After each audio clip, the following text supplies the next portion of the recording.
মিজানের পাল্লায় আমাকে আপনাকে হতাশ করে দিবে গো। না জানি রে কম নাকি নেকি হয়ে যায়, দুযোগে চলে যায়। বড় ভয়াবহ মোকাবেলা করতে হবে, বড় তুফান এসে যাবে। কেউ হামাগুড়ি দিয়া ফুলসিরাত পার হবে, কেউ ঘোড়ার দৌড়ে নিয়ে যাবে, কেউ বাবাজি বিজলির আকারে যাবে। রাস্তা একটা ঠিক, দৌড়ের গতি কয়েকটা হবে, রাস্তা একটা, দৌড়ের গতি কয়েকটা হবে বাবাজি। কেউ আবার ফুলসিরাতের পুলে উঠে জাহান নামে পড়ে যাবে, জাহান নামে পড়ে যাবে। কিন্তু তিন প্রকার ব্যক্তি যেতেই থাকবে। কেউ বিজলির আকারে যাবে, কেউ ঘোড়ার দৌড়ে নিয়ে যাবে, কেউ হামাগুড়ি দিয়ে যাবে। আমার মোবাইল আছে হাতে, এটার বাতি 2 থেকে 3 হাত দেখা যায়। আমি দৌড় দিতে 2-3 হাত থেকে দৌড় দিতে হবে। 50 হাতের দৌড় দিলে কালে পড়তে হবে, টাচ লাগতে হবে, পানি ঢুকতে হবে।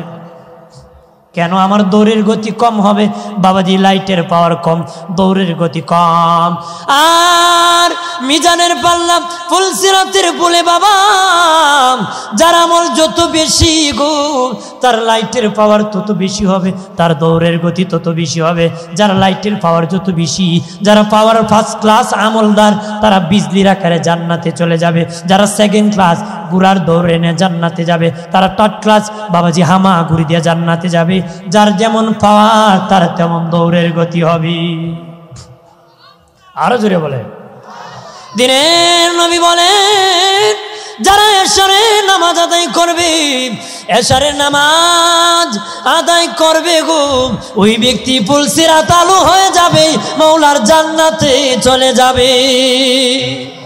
আল্লাহ ডেকে বলেন, হাবিব 5 ওয়াক্ত নামাজ ফরজ করে দিয়েছি, 4 ওয়াক্ত নামাজ অন্য নবীরা পড়েছে, 1 ওয়াক্ত নামাজ কোনো নবী পড়ে নাই। আদম নবীর দোয়া যখন কবুল হয়েছিল, ওই সময় বাবা ফজরের সময় ছিল, উনি দোয়া কবুল হওয়ার পরে শুকরিয়াতান 2 রাকাত নামাজ আদায় করেছিলেন। আমার আল্লাহ খুশি হইয়া ওই 2 রাকাত ফজরের নামাজ ফরজ করে দিয়েছি। ইব্রাহিম নবীর কথা বলা হয়েছে, মুসা নবীর কথা বলা হয়েছে। ইব্রাহিম নবী যেদিন আঙ্গুন থেকে বের হয়েছিলেন, ওই সময় ছিল জোহরের সময়। উনি শুকরিয়াতান 4 রাকাত নামাজ পড়েছিলেন। 4 রাকাত নামাজ পড়ার কারণে আমার আল্লাহ বাবাজি ওই 4 রাকাত জোহরের নামাজকে ফরজ করে দিয়েছি। নূহ নবী বন্যা যেদিন পানি শেষ হইয়া বাবাজি ওনার কিস্তি সাফিনা নূহ যখন নৌকা যখন মাটিতে লেগেছিল বাবা, ওই সময় ছিল আসরের সময়, ওই সময় ছিল আসরের সময়। উনি শুকরিয়াতান 4 রাকাত নামাজ আদায় করেছিলেন। আমার আল্লাহ ওই 4 রাকাতকে আসরের নামাজ ফরজ করে দিয়েছি। বাবাজি দাউদ নবী আসরের পরে মোনাজাত শুরু করলেন গো, কান্নাকাটি শুরু করে দিলেন। আসরের পরে দোয়া কবুল হয়, আসরের পরে দোয়া কবুল হয় বাবাজি। উনি কান্নাকাটি শুরু করলেন, কানতে কানতে কানতে মাগরিবের সময় আমার আল্লাহ কুচখবরি পাঠায় কয়, রে দাউদ তোমার দোয়া কবুল করেছি, দোয়া কবুল করেছি। উনি তখন মাগরিবের সময় 4 রাকাত নিয়ত করে নামাজ শুরু করলেন। 2 রাকাত পড়লেন, 3 রাকাত পড়লেন। 3 রাকাতের দ্বিতীয় সিজদা দিয়ে যখন চতুর্থ রাকাতে দাঁড়াবেন, তখন উনি বেহুশ হয়ে জমিনে পড়ে যান। 4 রাকাত পড়তে পারেন নাই, 3 রাকাত পরে বেহুশ হয়ে পড়ে যান। আল্লাহ বলেন, আমার দাউদ 3 রাকাত পরে বেহুশ হয়ে পড়ে গেছে, এই জন্য আমি আল্লাহ মাগরিবের নামাজকে 3 রাকাত ফরজ করে দিয়েছি। আল্লাহ সুবহানাহু ওয়া তাআলা মানুষের পাশনি শয়তান দিয়েছেন। শয়তান সর্বক্ষণ মেহনত করে মানুষকে কিভাবে পথভ্রষ্ট করা যায়, জাহান্নামী বানানো যায়। আমাকে আবদার করা হয়েছে আমি 2টা পয়েন্টে কথা বলবো, এবং জরুরত হিসেবে জাতির পরিবর্তন হিসেবে। কারণ আমাদের চরিত্র যদি ভালো না হয়, জাতি কোনোদিন ভালো সমাজ প্রতিষ্ঠিত করতে পারবে না। যেরকম পারবে, আমরা ভালো হব, গোটা দেশ ভালো হয়ে যাবে। নাহলে সোনার বাংলা খালি মুখে থাকবে, নিজে যখন সোনার মানুষ হব তখনই সোনার বাংলা হয়ে যাবে। হবে নি? জোরে বলে। বোতলে যদি পাতলা পায়খানা পরে উপরে লেগে বগুড়ার দই, আপনার কোন লাভ হইব? আগে আমরা ভালো হলেই গোটা দেশটা ভালো হয়ে যায়। আমরা ভালো হতো, আমরা কি ভালো হতো। জাগা মতে ওষুধ দিতে হবে। রেল স্টেশন ওষটাকে পাও কসকে মস্কে গেছি, ডাক্তার মলম দিচ্ছে, যে জায়গায় ব্যথা পাইছো লাগাইবা। বাট 1 সপ্তাহ পরে ব্যথা কমে না, ডাক্তার কি মলম দিলা, ভালো না তো, লাগাইছে না, যে কষ্ট করে গিয়া লাগাইছে। ও কই লাগাইছে, কই স্টেশনে শিখও লাগাইছে। হ্যাঁ, কই লাগাইছে? আপনার কোন রেল স্টেশনের শিখে যেমন কিয়ামত পর্যন্ত মলম মালিশ করে পা ভালো হবে না, ঠিক রোগ যেখানে আছে সেখানে চিকিৎসা না নিয়ে অযথা ফাওবাজি আলাপ করে কেউ ভালো হবে না।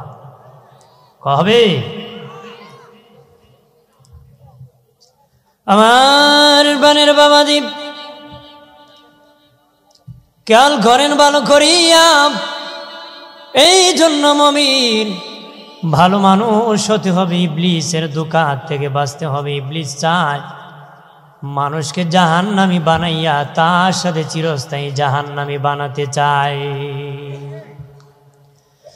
আর ইবলিসের দোকায় পড়িয়া জীবন যারা শেষ করে দিয়েছ, তোমাদের দাদা ইবলিস তোমাদেরকে ফেলে দিয়ে জাহান্নামে যাবে না রে, নিয়ে জাহান্নামে চলে যাবে রে।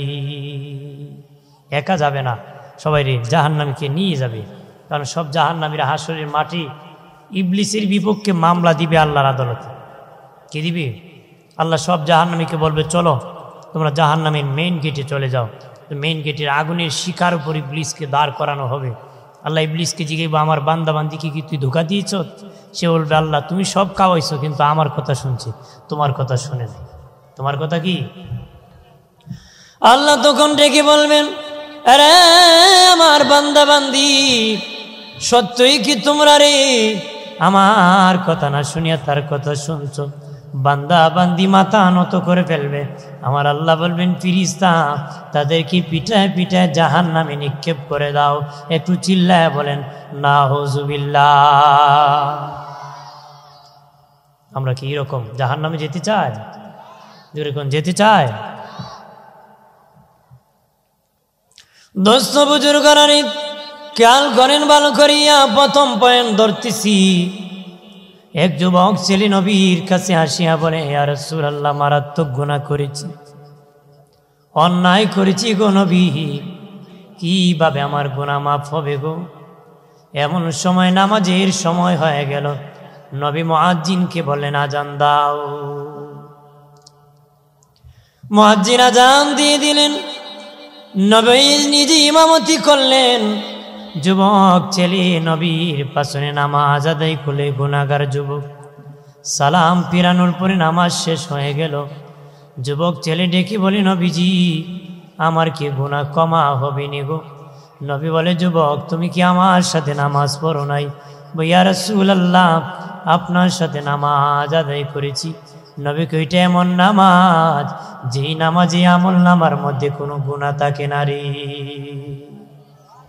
জোরে বলেন না, একটু শ্বাসটা কমাই দো, আমার ডর করে তো। দোস্ত বুজুর্গরা, খেয়াল করেন ভালো করিয়া, ও বাবাজি, দিনের নবী বলেন, বাবা সাবিব, তোমাদের বাড়ির পাশে যদি রে একটা পানির নহর থাকে, প্রতিদিন যদি তোমরা 5 বেলা গোসল করো, তোমাদের দেহের মধ্যে কোনো ময়লা থাকবে না। ইয়া রাসূলুল্লাহ, না না নবী, আমাদের দেহের মধ্যে কোনো ময়লা থাকবে না। নবী বলেন, দৈনিক 5 বার গোসল করলে যেমন ময়লা থাকবে না, ঠিক 5 বার নামাজ পড়লে আমল নামার মধ্যে কোনো গুনাহ থাকবে না রে। আমল নামা কি গুনাহ থাকবে না, জীবনের গুনাহ ক্ষমা হয়ে যাবে। আল্লাহ বলেন, নবী যখন মেরাজে গিয়েছেন, আল্লাহর সাথে যখন দিদার হয়েছে, নবী ডেকে বলে, মালিক আল্লাহ, তুমি তো আমার সাথে আনিয়া দেখা করেছো, আমার উম্মতকে তুমি দেখা দিবানি।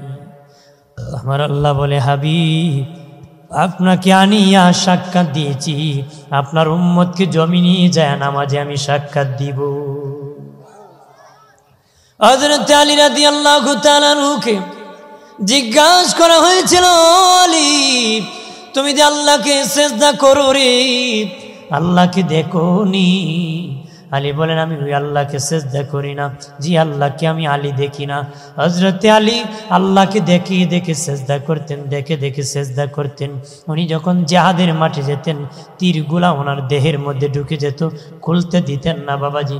দিনের নবী বলতেন আমার আলী যখন নামাজে দাঁড়াবে টানিয়া টানিয়া তোমরা খুলে ফেলবা, কারণ তার দিল শীতল হয়ে যায়, আল্লাহর নামে পানা হয়ে যায়। হযরত আলী রাদিয়াল্লাহু তাআলা আনহু নামাজে যখন দাঁড়াতেন সাহাবীরা টেনে টেনে খুলে ফেলে দিতেন। নামাজ শেষ করে দেখতেন তীরগুলা দেহে নাই, বলতেন তোমরা কেন খুললা? যদি না খুলতাম, আমি যদি জিহাদের মাঠে তীরসহ শাহাদাত বরণ করতাম, নবী তো এই তীরসহ আমাকে কবরে রেখে দিতেন রে, কিয়ামতের দিন ওই তীর আমার শাহাদাতের সাক্ষী হয়ে যেত রে। কেন করলাম, কেন করলাম বাবাজি? এইভাবে হযরত আলী রাদিয়াল্লাহু তাআলা আনহু নামাজে দাঁড়াইলে টের পেতেন না আমাদেরকে মশায় কামড় দিলে 3 ফাল দেয়। হতা হতা বড় মশায় কামড় দিলে টেং পিটে না, দেখো দৌড়ু যা দেয় না। আজানের সময় দিয়ে কয় দে ফাল দে, মশায় কামড় দিচ্ছে। আর যিনি শিখ ঢুকে পড়ছে তোর বাড়ি, তীর ঢুকে গেছে, টানিয়া খুলছে, টের পায় না। আল্লাহ নামে এ তো পানা হয়েছে, সুবহানাল্লাহ বলে না, আরো জোরে বলে। ইমাম সাহেব তার সাথে একটু লম্বা করলে তুই মুসল্লি কয় হ্যাঁ, মানে ইমাম সাহেব আমারই শেষ, তোমার কি তা শেষ না? হ্যাঁ, সিগন্যাল দে সিগন্যাল। আমার বানের বাবাজি খেয়াল করেন ভালো করিয়া, তবে জেনে রাখো কোন গুনাহগারের সাথে আল্লাহর দিদার হয় না রে, কোন গুনাহগারের সাথে আল্লাহর মেরাজ হয় না, কোন গুনাহগারের সাথে আল্লাহর সাক্ষাৎ হয় না। তবে তো আমি আপনি সকলেই গুনাহগার, আমাদের সাথে কি আল্লাহর দিদার নামাজে হয় না? হা হয়। কেমনে হয় জানুনি? আল্লাহু আকবার বলে যখন নামাজে দাঁড়ায় যায়, একজন ফিরিস্তা আসিয়া আপনার আমল নামার গুনাহটা গাটুরি বাঁধিয়া আপনার সামনে মাথায় নিয়ে দাঁড়ায় থাকে রে। তখন ওই নামাজি ব্যক্তির আমল নামার মধ্যে কোনো গুনাহ থাকে না, শুধু নেকি আর নেকি। তার আমল নামার মধ্যে কোনো গুনাহ থাকে না। আল্লাহর সাথে মেরাজ হয়ে যায়, দিদার হয়ে যায়। নামাজ যখন শেষ হয়ে যায় ওই লোক আল্লাহকে দেখি বলে, ওই ফিরিস্তা দেখি বলে মালিক আল্লাহ গো, তার আমল নামার মধ্যে কি গুনাহ দিয়ে দেব নাকি? আল্লাহকে আমার নাম রহমান, আমার নাম রাহিম, আমি বড় দয়াবান, আমার বান্দার সাথে দিদার হয়েছে, আমি আল্লাহ এই দিদারের কারণে বান্দার জিন্দিগির গুনাহগুলি ক্ষমা করে দিয়েছি। বিষয়টা খারাপ লাগতেছে নাকি? ভালো লাগে না খারাপ লাগে? বেশি ভালো লাগার কথা না, কারণ দরকারি কথা তো বেশি ভালো লাগে না। তবে মুমিন হিসেবে ভালো লাগার কথা, এটা দরকারি কথা। কবরে গেলে বোঝা যাইব কোন কাজের কোন কথা। কথা না ভালো কথা না মন্দ কথা, কোনটা আমার উপকারে আসছে, নিত্য প্রয়োজনীয় কথা। কথা বলেন ঠিক কিনা? জোরে বলে। আমার প্রাণের বাবাজি খেয়াল করেন ভালো করিয়া, ও প্রাণের বাবাজি, যারা নামাজ আদায় করবে তারা 4 জন সাহাবীর সাথে জান্নাতে যাবে। আলহামদুলিল্লাহ বলেন না, জোরে বলেন। যারা নামাজ আদায় করবে তারা 4 জন সাহাবীর সাথে জান্নাতে যাবে। যারা নামাজ পড়বে না তারা 4 জন কাফেরের সাথে জাহান্নামে যাবে। নাউজুবিল্লাহ বলেন না, আরো জোরে বলেন। বাবাজি আল্লাহ নবীর বিদায়ের পরে প্রথম বাদশা খলিফা আবু বকর সিদ্দিক ছিলেন। দুনিয়ার যারা মুসলিম বাদশা আছে তারা যদি নিজে নামাজ পড়ে আর রাষ্ট্রকে নামাজি বানায় গো, নিজে যদি নামাজ পড়ে রাষ্ট্রকে যদি নামাজি বানায়, সিদ্দিক আকবরের মতন বাদশা সাহাবীর সাথে জান্নাতে থাকবে। আরো জবান খুলে বলে। হযরত উমর হলো মন্ত্রী, হযরত উমর হলো মন্ত্রী। এই দুনিয়ার মন্ত্রী এমপি ডিসিরা যদি নিজে নামাজ পড়ে সমাজকে নামাজি বানায়, হযরত উমর ফারুকের মতন মন্ত্রী সাহাবীর সাথে জান্নাতে যাবে। উসমান গনি হলেন সাহাবীদের মধ্যে ধনী। এই দুনিয়া ধনী যারা আছো, নিজে যদি নামাজ পড়ো তোমার সমাজকে নামাজি বানাও, উসমান গনির মতন ধনী সাহাবীর সাথে জান্নাতে যাবে রে। হযরত আলী হলেন গরিব, যারা গরিব আছো ভালো করে শুনে নাও, দিন আনো দিন খাও, টালা গাড়ি ড্রাইভিং করো, রিক্সা চালাও, ভালোভাবে শুনে নাও। নবীর সাহাবীর মধ্যে হযরত আলী হলেন গরিব। যারা গরিব আছো যদি নিজে নামাজ পড়তে পারো, সমাজকে নামাজি বানাতে পারো, হযরত আলীর মতন গরিব সাহাবীর সাথে জান্নাতে যাবে রে। এরপর পড়তো রাজি, খালি কয় বাজি ধরবো, নামাজ পড়তে রাজি না। বেটা হুজুর ওয়াজ টেস্ট লাগে, নামাজ টেস্ট লাগে না। নামাজ কি লাগে না? টেস্ট লাগে না। আমরা দেশে বুঝদার আছে না, মসজিদ জানে এক বেটা ছাগল নাকি মসজিদে ঢুকছি, তো মানুষ কেপসে মিয়া তোমার ছাগল ঢুকলো, বেটা আসিয়া আমার ছাগল তো হুজুর বুঝে নাই, আমি বুঝে আমারে দেখছি নি কোনোদিন মসজিদে আসতে। হ্যাঁ, এরকম বুঝদার আছে না, আমার ছাগল তো বুঝে না এই জন্য আসছে, আমাকে দেখছেন নি, আমি বুঝি হুজুর এই জন্য আমি আসি। এরকম চালাক মার্কালো অভাব নাই, কতক্ষণ ঠিক কিনা? এই চালাকির গলায় কি লাগবে? 5 লাগবে। অতি চালাকির গলায় ধরে। অতি চালাকি কি তিতা লাগে নাকি?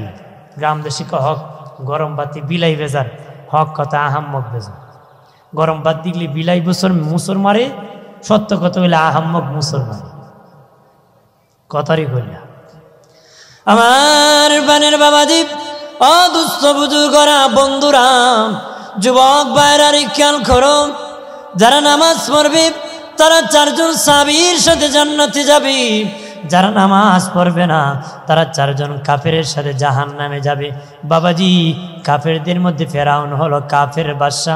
ওই কাফের বাদশা এই দুনিয়ার মুসলমান হওয়ার পরে, বাদশা হওয়ার পরে নিজে যদি নামাজ না পড়ে, রাষ্ট্রকে নামাজি না বানায়, ফেরাউনের মতন কাফের বাদশার সাথে জাহান্নামে যাবে। নাউজুবিল্লাহ বলেন। আপনি এখন জাহান্নামে যাবো, সুবহানাল্লাহ নি? হ্যাঁ বেটা ছেলে হইছে কি তা কইবেন ইন্নালিল্লাহ, কথারই কইলা। আপনার এলাকায় কি কয়? সুবহানাল্লাহ কয় না ইন্নালিল্লাহ কয়? আলহামদুলিল্লাহ কয় না ইন্নালিল্লাহ কয়? আর যদি বাপ মরছে কি কয়? আলহামদুলিল্লাহ না ইন্নালিল্লাহ? বহুদিনের আগের কথা, এক বন্ধু বাজারে গরু কিনতে যাবে, বন্ধুর সাথে দেখা, বন্ধু কোথায় যাও? বাজারে গরু কিনবো। না ইনশাল্লাহ। কয় পকেটে টাকা আছে, বাজারে গরু আছে, ইনশাল্লাহর কি দরকার আছে? বাজারে গেছে, চুরে পকেট মেরে টাকা নিছে, শূন্য হাতে বাড়িতে ফিরছে। বন্ধু গরু কিনছো নি? কয় ইনশাল্লাহ, চোরায় টাকা নিয়ে গেছে।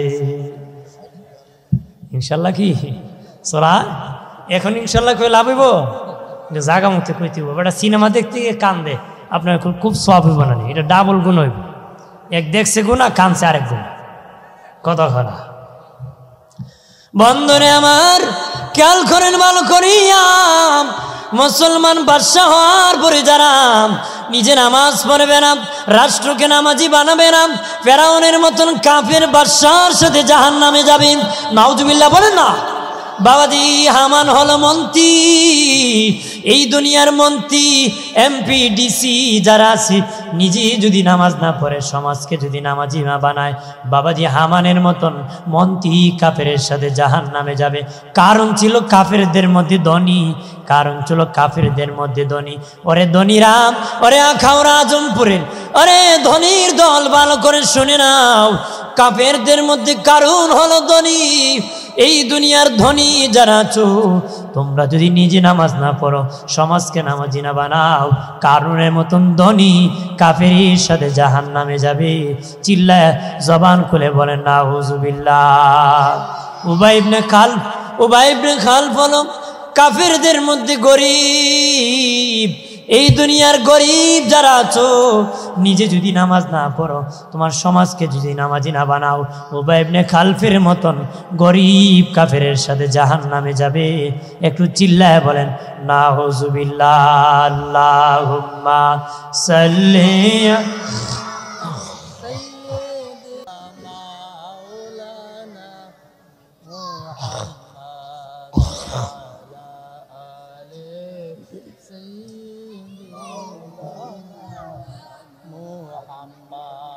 Allahumma salli ala sayyidina Maulana Muhammad وعلى آل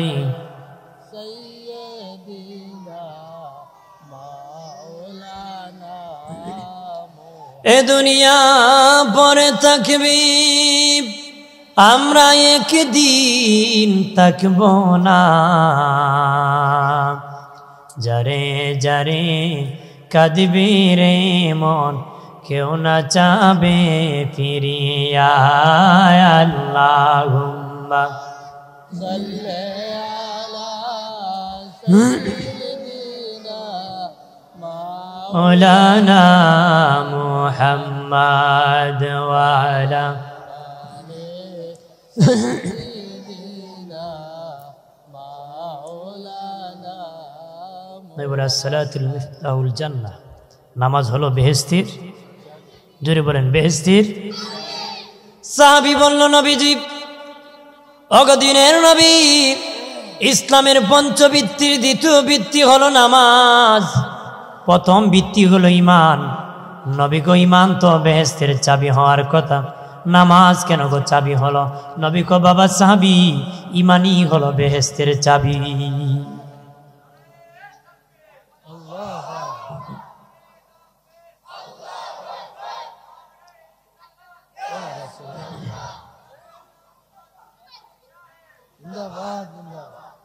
ঈমান হলো কি?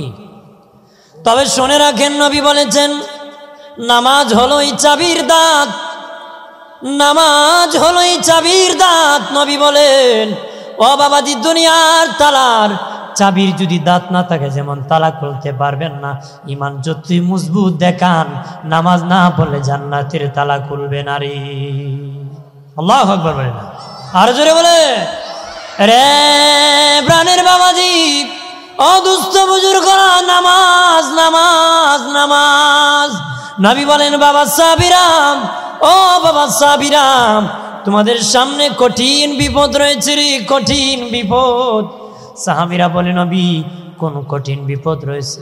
নবী বলে, ১ নম্বর কঠিন মরণ যন্ত্রণা, ঈমানের নৌকায় বড় তুফান আসবে মরণ যন্ত্রণায়। ২ নম্বর কবরে মুনকার নাকির সময় বড় তুফান আসবে, ভয়াবহ রূপ নিয়ে আসবে, এই নৌকা এরকম শক্ত থাকতে হবে। ৩ নম্বর মিজানের, ৩ নম্বর মাটির, কবরের মাটির চাপ এমন চাপা মারবে রে বাবা সাহাবী, ওই সময় বড় ভয়াবহ মোকাবেলা করতে হবে। ৪ নম্বর মিজানের পাল্লার কাছে বড় ভয়াবহ মোকাবেলা করতে হবে। ৫ নম্বর ফুলসিরাতির বারে হীরার চেয়ে দাঁড় হবে, চুল হতে চিকন হবে, আবশ্যা হতে অন্ধকার হবে, এই পুল পার হয়ে জান্নাতি বড় ভয়াবহ মোকাবেলা করতে হবে রে। আল্লাহু আকবার বলেন। সাহাবীরা বলে, নবী, ও দিনের নবী, এই ৫টা মহা বিপদ আমাদের সামনে আছে, বিপদ থেকে কেমনে বাঁচব? নবী বলেন, বাবা সাহাবীরা রে, তোমরা যদি ৫টা কাজ করো, যদি ৫টা কাজ করো, তোমরা ৫টা বিপদ থেকে বেঁচে যাবা, ৫টা বিপদ থেকে বেঁচে যাবা। ১ নম্বর বিপদ মরণ যন্ত্রণা, ওই বিপদ থেকে বাঁচতে গেলে তোমরা ফজরে নামাজ আদায় করতে হবে। ফজরে নামাজ আদায় করলে মায়ের কোলে সন্তান যেমন দুধ খেতে খেতে শুয়ে যায়, ফজরের নামাজি আল্লাহর জমিনে এইভাবে ঘুমায়া যাবে। জোরে বলেন না সুবহান। ৩ নম্বর বাবাজি, ২ নম্বর নবী বলেন, কবরে মুনকার নাকির ভয়াবহ রূপ ধরবে। নবী বলেন, যারা জোহরের নামাজ আদায় করবে, জোহরের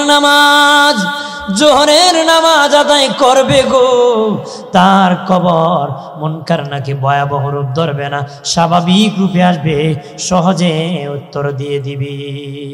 ৩ নম্বর, কবর সংকীর্ণ হবে, কবর চাপা মারবে, ডান দিকের হাড় বাম দিকে যাবে, বাম দিকের হাড় ডান দিকে যাবে, চুরমার করে ফেলবে রে। নাস্তিকেরা বলেন, কবরের আযাব বলতে কিছু নাই, চাপা চাপি বলতে কিছু নাই, আল্লাহ বলতে কিছু নাই। তারা বলে মহাশূন্যে নাকি একটা গ্রহ ছিল, হঠাৎ করে বিস্ফোরণ হয়ে গেছে, বিস্ফোরণ হয়ে পৃথিবী হয়ে গেছে। জোরে কন্যা নাউজুবিল্লাহ। আমি যদি বলে, রে আখাউরাম, আজমপুরের বাবাজি, এইখানে একটা লোহার টুকরা ছিল, আর এই লোহার টুকরা হঠাৎ করিয়া বিস্ফোরণ হয়ে গেল, হয় এক টুকরা মাউথপিস হয়ে গেল, আরেক টুকরা তার হয়ে গেল, আরেক টুকরা বাজে ইউনিট হয়ে গেল, মেশিন হয়ে গেল, ব্যাটারি হয়ে গেল, বাইরে সব মিলিয়া মাইক হয়ে গেল। আপনারা কি তা হইবেন? মানে তার সিরা হুজুরটা করতে আইল কইব না?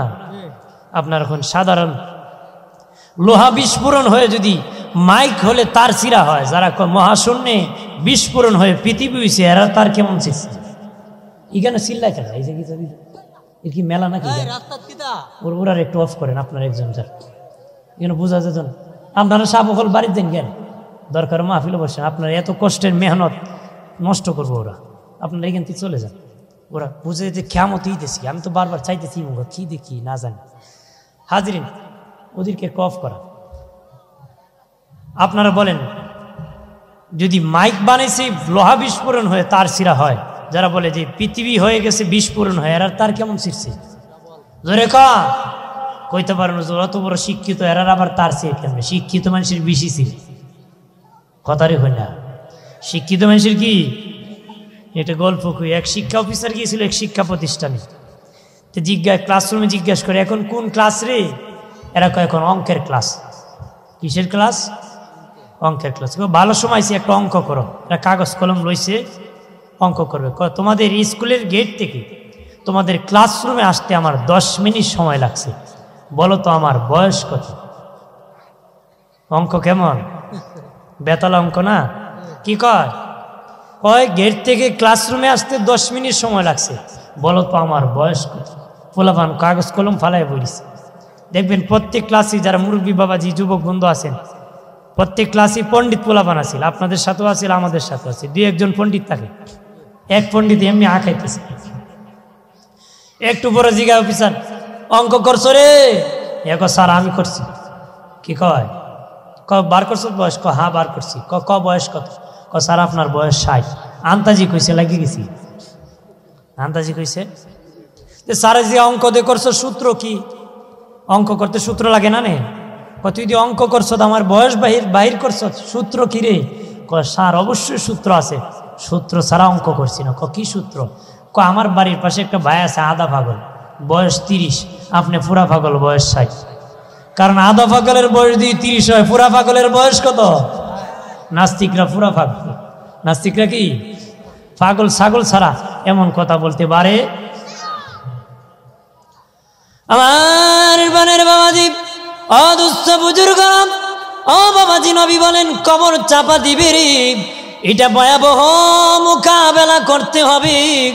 ইমানের নৌকায় সময় বড় তুফান এসে যাবে, চাপা চাপি এসে যাবে। বাবা সাবিরা রে, তোমরা যদি 3 নম্বর আসরের নামাজ পড়তে পারো, কবর সংকীর্ণ হবে না, কবর চাপ দিবে না, কবর জগৎ হয়ে যাবে। 4 নম্বর বিপদ মিজানের পাল্লার কাছে গো। মিজানের পাল্লায় আমাকে আপনাকে হতাশ করে দিবে গো। না জানি রে কম না কিনে কি হয়ে যায়, দুযোগে চলে যায়। বড় ভয়াবহ মোকাবেলা করতে হবে, বড় তুফান এসে যাবে। নবী বলেন বাবা সাবিরাম, ওই তুফান মোকাবেলায় মিজানের পাল্লা নেকির পাল্লা বাড়ি করতে তোমরা মাগরিবের নামাজ আদায় করবা। মাগরিবের নামাজ যদি আদায় করতে পারো, মিজানের পাল্লায় নেকির পাল্লা বাড়ি হয়ে যাবে। আর 5 নম্বর নবী বলেন পুলসিরাতের পুলের মধ্যে ভয়াবহ মোকাবেলা করতে হবে রে। কেউ হামাগুড়ি দিয়া ফুলসিরাত পার হবে, কেউ ঘোড়ার দৌড়ে নিয়ে যাবে, কেউ বাবাজি বিজলির আকারে যাবে। রাস্তা একটা ঠিক, দৌড়ের গতি কয়েকটা হবে। রাস্তা একটা, দৌড়ের গতি কয়েকটা হবে বাবাজি। কেউ আবার ফুলসিরাতের পুলে উঠে জাহান্নামে পড়ে যাবে, জাহান্নামে পড়ে যাবে। কিন্তু 3 প্রকার ব্যক্তি যেতেই থাকবে। কেউ বিজলির আকারে যাবে, কেউ ঘোড়ার দৌড়ে নিয়ে যাবে, কেউ হামাগুড়ি দিয়ে যাবে। আমার মোবাইল আছে হাতে, এটার বাতি 2 থেকে 3 হাত দেখা যায়। আমি দৌড় দিতে 2-3 হাত থেকে দৌড় দিতে হবে। 50 হাতের দৌড় দিলে কালে পড়তে হবে, টাচ লাগতে হবে, পানি ঢুকতে হবে। কেন? আমার দৌড়ের গতি কম হবে বাবাজি, লাইটের পাওয়ার কম, দৌড়ের গতি কম। আর মিজানের পাল্লা ফুলসিরাতের বলে বাবা, যার আমল যত বেশি গো, তার লাইটের পাওয়ার তত বেশি হবে, তার দৌড়ের গতি তত বেশি হবে। যারা লাইটের পাওয়ার যত বেশি, যারা পাওয়ার ফার্স্ট ক্লাস আমলদার, তারা বিজলির আকারে জান্নাতে চলে যাবে। যারা সেকেন্ড ক্লাস গুড়ার দৌড় এনে জান্নাতে যাবে, তারা থার্ড ক্লাস বাবাজি হামা গুড়ি দিয়ে জান্নাতে যাবে। যার যেমন পাওয়ার তার তেমন দৌড়ের গতি হবে। আরো জোরে বলে দিনের নবী বলেন, যারা এশারের নামাজ আদায় করবে, এশারের নামাজ আদায় করবে গো, ওই ব্যক্তি ফুলসিরাত আলো হয়ে যাবে, মাওলার জান্নাতে চলে যাবে। আল্লাহ ডেকে বলেন, হাবিব 5 ওয়াক্ত নামাজ ফরজ করে দিয়েছি, 4 ওয়াক্ত নামাজ অন্য নবীরা পড়েছে, 1 ওয়াক্ত নামাজ কোনো নবী পড়ে নাই।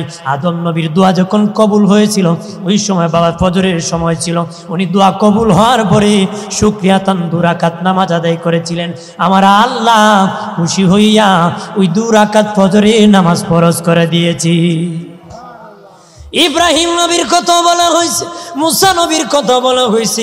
ইব্রাহিম নবী যেদিন আঙ্গুন থেকে বের হয়েছিলেন, ওই সময় ছিল জোহরের সময়, উনি শুকরিয়াতান 4 রাকাত নামাজ পড়েছিলেন। 4 রাকাত নামাজ পড়ার কারণে আমার আল্লাহ বাবাজি ওই 4 রাকাত জোহরের নামাজকে ফরজ করে দিয়েছি। নূহ নবী বন্যা যেদিন পানি শেষ হইয়া বাবাজি ওনার কিস্তি সাফিনা নূহ যখন নৌকা যখন মাটিতে লেগেছিল বাবা, ওই সময় ছিল আসরের সময়, ওই সময় ছিল আসরের সময়, উনি শুকরিয়াতান 4 রাকাত নামাজ আদায় করেছিলেন। আমার আল্লাহ ওই 4 রাকাতকে আসরের নামাজ ফরজ করে দিয়েছি। বাবাজি দাউদ নবী আসরের পরে মোনাজাত শুরু করলেন গো, কান্নাকাটি শুরু করে দিলেন। আসরের পরে দোয়া কবুল হয়, আসরের পরে দোয়া কবুল হয়। বাবাজি উনি কান্নাকাটি শুরু করলেন, কানতে কানতে কানতে মাগরিবের সময় আমার আল্লাহ কুচখবরি পাঠায় কয়, রে দাউদ তোমার দোয়া কবুল করেছি, দোয়া কবুল করেছি। উনি তখন মাগরিবের সময় 4 রাকাত নিয়ত করে নামাজ শুরু করলেন। 2 রাকাত পড়লেন, 3 রাকাত পড়লেন। 3 রাকাতের দ্বিতীয় সিজদা দিয়ে যখন চতুর্থ রাকাতে দাঁড়াবেন, তখন উনি বেহুশ হয়ে জমিনে পড়ে যান। 4 রাকাত পড়তে পারেন নাই, 3 রাকাত পরে বেহুশ হয়ে পড়ে যান। আল্লাহ বলেন, আমার দাউদ 3 রাকাত পরে বেহুশ হয়ে পড়ে গেছে, এই জন্য আমি আল্লাহ মাগরিবের নামাজকে 3 রাকাত ফরজ করে দিয়েছি। আর এশারের নামাজ কোন নবী পড়ে নাই।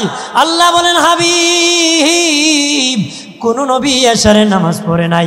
আপনার উম্মতের শান মান ইজ্জত বাড়ায় দেওয়ার জন্য আমি আল্লাহ এশারের 4 রাকাত নামাজ ফরজ করে দিয়েছি। আর জোরে বলে বন্ধুরে আমার, আল্লাহ বলেছেন বিশেষ করে তোমরা, নবী বলেন ফজর আর আসরের নামাজের হেফাজত করবা। 2 ওয়াক্ত ফিরিস্তা নাজিল হয়, আসরের সময় ফিরিস্তা নাজিল হয়। আসরে যারা আসে ফজরে চলে যায়, ফজরে যারা আসে আসরে চলে যায়। সুবহানাল্লাহ বলে না, যারা ফজরে আসে তারা আসরে চলে যায়, যারা আসরে আসে তারা ফজরে চলে যায়। বন্ধুরে আমার, যারা আসরে আসিয়া ফজরে চলে যায়, যাওয়ার পরে আল্লাহ বলেন, আরে ফেরেশতারা আমার বান্দা বান্দিকে কি দেখছো? তারা বলে, আল্লাহ গো যাও দেখছি তোমার বান্দা নামাজে, আসার সময় দেখছি নামাজে। যারা ফজরে আসে আসরে চলে যায় তাদেরকে জিজ্ঞাসা করে যেয়েছিলাম ফজরের নামাজে, আসার সময় দেখছি আসরের নামাজে। আল্লাহ বলেন, আমার বান্দা বান্দিকে তোরা যাও পাইছ নামাজে, আসার সময় দেখি আছো নামাজের মধ্যে আছো, তোরা সাক্ষী দিয়েছ আমার বান্দা বান্দি নামাজের, তোদেরকে সাক্ষী রেখে আমার ওই সমস্ত বান্দা বান্দির জীবনের গুনাহ মাফ করে দিয়েছি। জোরসে বলেন আমার ইরফানের বাবাজি, খেয়াল করেন ভালো করিয়া। ও বাবাজি, নামাজ ছাড়া যাবে না রে। নামাজ এমন একটি ইবাদত, পাপ থেকে বাঁচায় দেয়, পাপ থেকে নামাজ বাঁচায় দেয়, পাপ থেকে বাঁচায় দেয়। আল্লাহর নবী যখন অসুস্থ হয়ে পড়েছেন, বললেন বাবা সাহাবীরাম জুমার মসজিদে যাব রে। সাহাবীদের কাঁধে ভর করে নবী মসজিদ নববীতে নামাজ পড়েছে। আরেকদিন যেদিন ইন্তেকাল করবেন এর আগে বেশি অসুস্থ হয়ে পড়লেন। আম্মা জান আয়েশাকে নবী বললেন, রে আয়েশা, আয়েশা রে আমাকে একটু বিছানার থেকে উঠায় বসাও। আম্মা জান আয়েশা বলেন, আমি উঠায় বসাইলাম। নবী এত দুর্বল, নবী বসতে পারতেছেন না। আমার বুকের মধ্যে হেলান দিয়ে নবী বসলেন। বললেন জানালা খুলে দাও। আমি জানালা খুলে দিলাম। নবী মসজিদ নবীর নামাজ দেখিয়া চোখের পানি ছেড়ে দিছি। দিনের নবী নামাজ ইমামতি দেখিয়া চোখের পানি ছেড়ে কান্দে গো। আম্মা জান আয়েশা বলেন, নবী কি জন্য কাঁদতেছেন? বুঝতে পেরেছি ইমামতি যেতে পারেন নাই, মসজিদে নামাজ পড়তে পারেন নাই। নবী বলেন, না না না আয়েশার এই কারণে আমি কাঁদতেছি না রে আয়েশা। ওরে আয়েশা, এই নামাজের জন্য আমি কত মেহনত করেছি, কত মানুষ তুতু নিক্ষেপ করে দিয়েছে, তায়েফের মানুষ পাথর মারছে। সেজদায় যখন চলে গেছি মাথার মধ্যে নারী বুড়ি উঠে ঢেলে দিছি। এরে আয়েশা, উঠের নারী বুড়ি মাথায় দিছে রে। আমি আবার মাথায় এত ওজন নারী বুড়ি মাথা উঠাইতে পারতেছি না, মাথা উঠাইতে পারতেছি না। আমার মেয়ে ফাতেমা তুজোহরা যাইয়া নারী বুড়ি সরাই দিছে, তখন আমি সোজা হয়ে দাঁড়াইছি। এইভাবে জুলুম করেছি। আজকে আমি নবী যদিও দিতে পারি নাই, আমার মসজিদের নামাজ বন্ধ হয় নাই, আমি আনন্দে চোখের পানি ছেড়ে দিছি। সুবহানাল্লাহ বলে না, আরো জোরে বলে সুবহানাল্লাহ। হইতে ডরাই না তো আপনারা? অনেক আছে ডরাই হয় না, কারণ এখানে সুবহানাল্লাহ হইলে মাইকে বাড়ির কি গুণা যাইব, গুণা জীবন নেই। সব বেটার বই স্বামীর কণ্ঠ চিনে, বাড়ি জুলি বাড়িতে গেলে যদি কয় আর কেউ আওয়াজ উঠলাম না, খালি তোমার আওয়াজই উঠলাম, বলে বেটা ডরে আর সুবহানাল্লাহ হয় না। এমন আছে না তা? আখাউর আজমপুরের মানুষ তো আমি শুনছি খুব সবল মানুষ, এরাও তো দুর্বল না। আপনারা কি দুর্বল না? তা জোরে কই না সুবহানাল্লাহ, আরো জোরে। এখন বোঝা গেছে, কারণ আপনারা সজাগ আছেন না, ঘুমো আছেন, আমি কইতে পারবো। এখন যে এক একজন এক এক জায়গায় চলে যান, তো আজ কার দ্বারা আমি করবো? হ্যাঁ, এখানে বসে তো অনেকে চলে যেতে পারে, মন চলে চিটাঙে যেতে পারে, আবার নাকি সপ্তম আসমানও জায়গা। ওদের 3 ভিক্ষুক ভিক্ষা করছে, সারাদিনে ভিক্ষা করে হাফ কেজি চাল পাইছে। কয় কেজি? Half KG. একটারই লাগা আধা কেজি, একটাই লাগি হাফ কেজি, একটারই লাগে। একটা আছে বেশি চালাক, এটা দুইটার আমরা ঘুমাই যাই গিয়া, ঘুম থেকে উঠিয়া যে স্বপ্নে দেখি এটার উপর নির্ভর করে খাই মনে হয়। দুইটা ঘুমাই গেছে গা, চালাকটা খাইয়ে ফেলছে। চালাকটা কি খাইয়ে ফেলছে, খায়া দুইটার উঠো রে, ওঠো ওঠো। তো উঠাইছে পরে, আরে তুই কি স্বপ্নে দেখছ? দেখ আমি দেখি স্বপ্নে দেখি কক্সবাজার সমুদ্র সৈকতে ঘোরাইতেছি। একটা এটা দেখছে। একটা জিজ্ঞাসা, তুই কি স্বপ্নে দেখছ? আমি স্বপ্নে দেখি চতুর্থ আসমানে ঘুরাইতেছি। হেরা দুইটা জিজ্ঞাসা, তুই কি স্বপ্নে দেখছ?